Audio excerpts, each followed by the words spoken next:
Природно-производственные условия Якутии имеют свои существенные особенности. Это и суровые климатические условия, и связанные с этим низкопроизводительные леса, и крайне слабая развитость транспортной инфраструктуры. В том числе и с этим связана низкая степень использования расчетной лесосеки, которая по официальным данным составляет около 6%, а фактически без учета древесины, вырубаемой при строительстве линейных объектов, составляет не более 1,5%. Как и любой живой ресурс, лес нужно выращивать грамотно, тогда он будет давать качественную древесину, потому что Бог наградил Россию большой территорией, но если за ней ненадлежащим образом смотреть, то ничего хорошего от этого не будет. Проблема лесов Якутии, она даже видна на бумаге, это большое количество, почти 50% резервных лесов.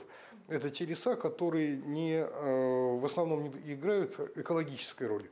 Просто их освоение экономически нецелесообразно в ближайшие 20 лет из-за отсутствия дорог. Ведь почему такая большая проблема в Якутии с пожарами? Есть простое правило: лес горит там, где его не рубят.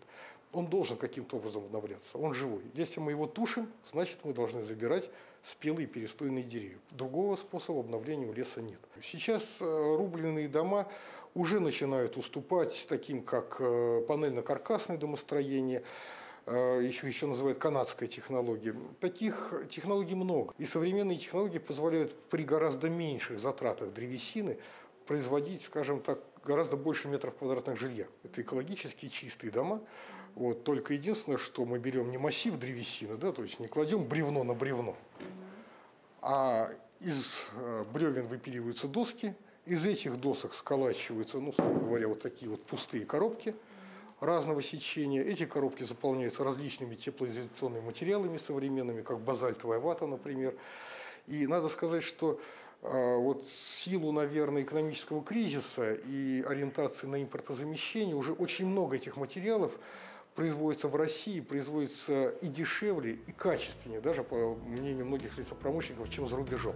Наша республика на сегодня является самым лесным регионом страны, но рациональное использование древесины без отходов еще не до конца освоено. Помимо того, что лес используется по прямому его назначению, в строительных целях или для производства пиломатериалов, его можно использовать и как энергетический ресурс. Из него делают пелеты, брикеты.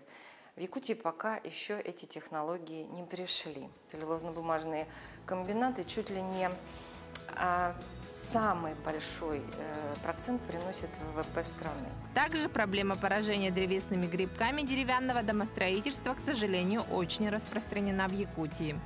Если пошло гниение древесины, то, наверное, сделать уже ничего невозможно, потому что то, что загнило, оно догниет.